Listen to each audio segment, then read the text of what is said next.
পরিস্থিতি যে কোনো মুহূর্তে নিয়ন্ত্রণের বাইরে চলে যেতে পারে।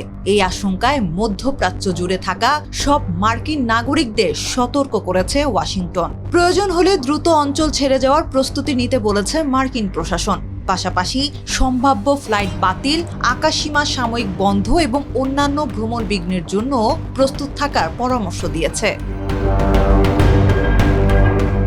1 আগস্ট মার্কিন পররাষ্ট্র দপ্তরের সতর্ক বার্তায় বলা হয়েছে, মধ্যপ্রাচ্যের বাইরে থাকা মার্কিন দূতাবাস ও কূটনৈতিক স্থাপনাগুলো হামলার ঝুঁকিতে রয়েছে।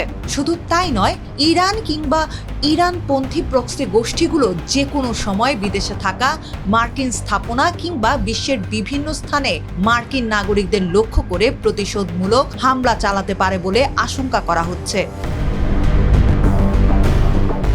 এর আগে যুক্তরাষ্ট্রের বিরুদ্ধে মধ্যপ্রাচ্যে উত্তেজনা বাড়ানোর অভিযোগ তোলে তেহরান। ইরানের সতর্ক বার্তায় বলা হয়েছে, ওয়াশিংটনের সঙ্গে সহযোগিতা বা হাত মেলালে যে কোনো আঞ্চলিক রাষ্ট্রকে যুদ্ধের আগুনে ভস্মীভূত হতে হবে।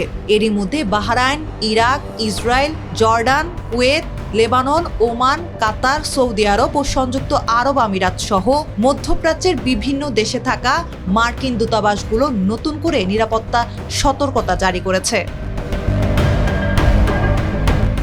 এই সতর্ক বার্তা এমন এক সময় এলো যখন মার্কিন গণমাধ্যমের প্রতিবেদনে বলা হয়েছে, ইরানের বিরুদ্ধে নতুন এবং আরও বড় ধরনের সামরিক অভিযান চালানোর পরিকল্পনা করছেন প্রেসিডেন্ট ডোনাল্ড ট্রাম্প। যুক্তরাষ্ট্র ইসরায়েলের বরাতে মার্কিন সংবাদ মাধ্যম সিবিএস নিউজ জানিয়েছে, ইরানের জ্বালানি অবকাঠামো লক্ষ্য করে বড় ধরনের হামলার পরিকল্পনা করা হচ্ছিল।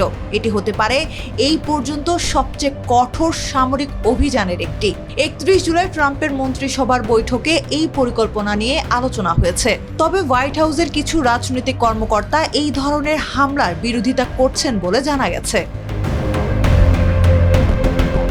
30 জুলাই মার্কিন সেন্ট্রাল কমান্ড সেন্টকম জানিয়েছে, জর্ডানে থাকা মার্কিন ঘাঁটি এবং হরমুজ প্রণালীতে জাহাজে হামলার জবাবে ইরানের Islamic revolutionary guard corps IRGC এর কয়েক ডজন লক্ষ্যবস্তুতে হামলা চালানো হয়েছে। ইরানের রাষ্ট্রীয় গণমাধ্যমগুলো জানিয়েছে, এসব মার্কিন হামলায় 2 বছরের এক শিশুসহ অন্তত নিহত হয়েছেন 3 জন। 28 ফেব্রুয়ারি ইরানের বিরুদ্ধে যুক্তরাষ্ট্র ও ইসরায়েলের যৌথ সামরিক অভিযান শুরুর পর থেকেই মধ্যপ্রাচ্যের পরিস্থিতি ক্রমেই অস্থির হয়ে উঠছে। এখন নতুন হামলার আশঙ্কায় আরো বড় প্রশ্ন উঠছে, এই সংঘাত কি আরো বড় আঞ্চলিক যুদ্ধের রূপ নেবে?